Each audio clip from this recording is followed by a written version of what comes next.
Welcome to the Guidelines for Developing International Short Programs. These modules have been designed to assist Western staff in understanding how to plan, develop, and implement learning abroad opportunities for students. To begin, let's consider how a university staff member can design a good learning abroad program and get students from A to B safely. To do this, we will consider a scenario involving the made-up character, Dr. Frank. And A is Australia and B is Vietnam. Dr. Frank belongs to faculty and has an excellent record for researching Vietnamese cockroaches. He is being supported by a professional staff member in the school, named Sarah. Dr. Frank has vast experience working in Vietnam and is considered a world expert in his subject area. He has taken students abroad in the past, pre-pandemic, and now wants to lead another group of students abroad to Vietnam.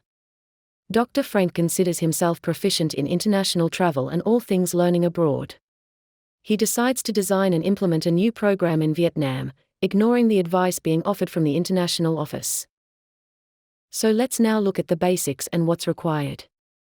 Dr. Frank gets Sarah to develop a student application form, maybe using Career Hub, SurveyMonkey, Google Docs or other methods. She creates an online application form collecting all of the required details, including the students' names, study details and the reasons for applying. Sarah also develops information that can be used in a flyer, on views, web pages and social media. Everything looks good, so the opportunity is promoted to students, including a link to the online application. After a few weeks, the campaign is a success and Sarah sends the student applications to Dr. Frank for assessment and selection. Next, Dr. Frank asks Sarah to create a pre-departure information session, based on the travel preparations and the itinerary. Where does she get this information? Due to experience, Dr. Frank realizes that he requires help delivering the project overseas. For many years he has developed relationships with contacts in Vietnam and they are going to help. His main contact in Vietnam arranges accommodation, work placements, domestic travel, excursions, and all kinds of things. The contact in Vietnam provides an itinerary and it is perfect. So how does the Vietnamese contact get paid? Dr. Frank has convinced the dean to use some funds that are available in the school. However, this only pays for part of the trip, so money needs to be collected from the students. To do this, Sarah creates a form on One Stop and sends a request to the students to pay the difference.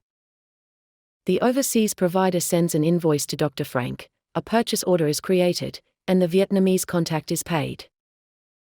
In preparation to lead the group of students overseas, Dr. Frank also requests that Sarah complete a risk assessment and book the travel.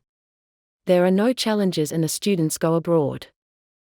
While overseas there are a few minor incidents and Dr. Frank requests Sarah's support, and she is happy to assist. So let's review Dr. Frank's project. Dr. Frank may consider himself an expert in all areas and has ignored the advice being offered from the international office.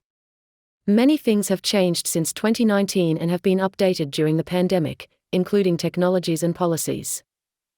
The fallacy is when a person thinks they know better about all subjects, because of their credentials, which may not be related. An excellent book pointing to research in this area is The Intelligence Trap: Why Smart People Make Dumb Mistakes. Don't fall for this trap. The Go Global team, located in Western Sydney International, WSI, is responsible for the screening of all proposed learning abroad programs for students. By utilizing fixed processes, the team aligns programs with university and Australian government policies.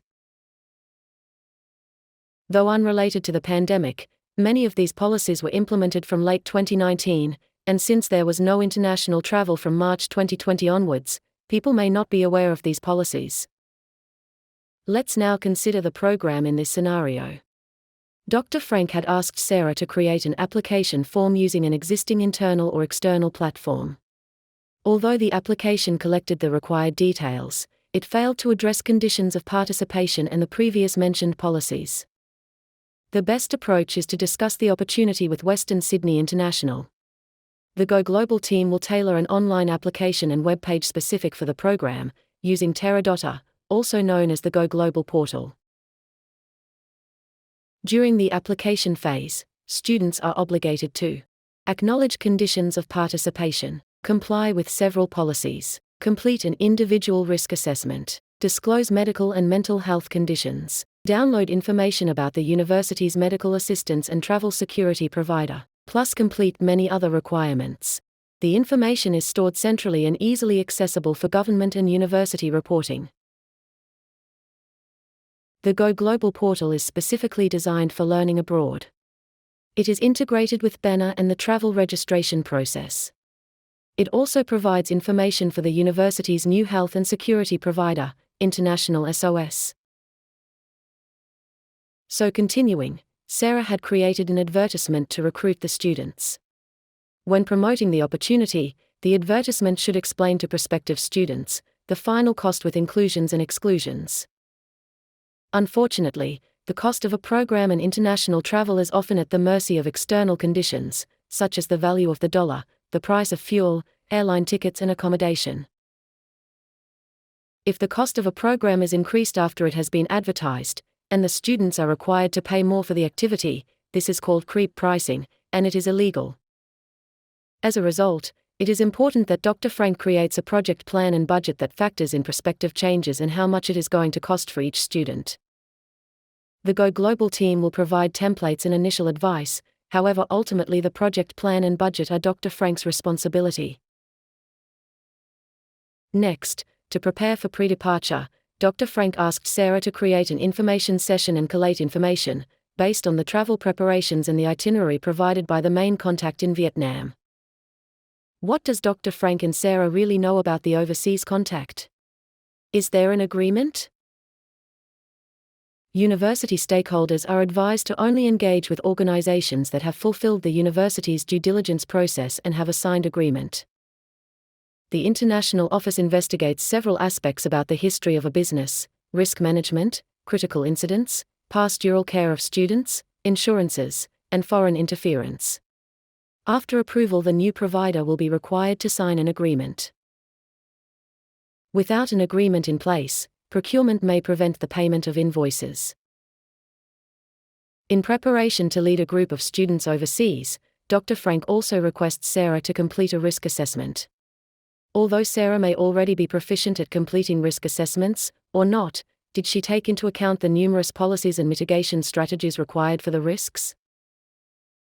The risk assessment should be filled out by Dr. Frank, the person taking them abroad. He is the expert and ultimately responsible for the students and staff participating in the program. The process should not be considered another admin task that just needs to be checked off. To assist with this process, the Go Global team has created a user-friendly online form that can be completed in 20 to 30 minutes and has been tailored specifically for learning abroad programs. Finally, Dr. Frank requests Sarah's support with emergencies when the study tour is abroad. However, no one knows what's going to happen. What expertise does Sarah have? Is she a trained professional that deals with these situations daily? Does she know about insurances or have contacts in the overseas embassies? Can Sarah respond to a situation 24 hours a day? It is not the responsibility of Sarah or any other staff member to respond to initial emergencies or critical incidents. Likewise, we do not want the dean facing the media and parents the next day for a response that is poorly managed and mishandled. When utilizing the Go Global portal, students are educated and provided with information about the university's medical assistance and travel security provider. Staff will be given this information as well.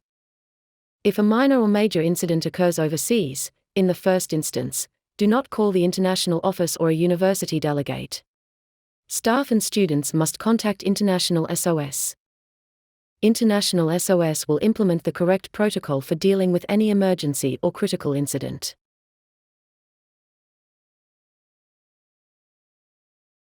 Western Sydney International welcomes collaboration with staff who are planning and developing opportunities for students.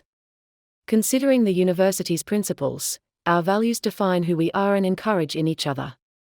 Our values represent a commitment to our students, people and communities, both local and global. As a university, we are striving to deliver a first-class, best practice experience for all students and stakeholders.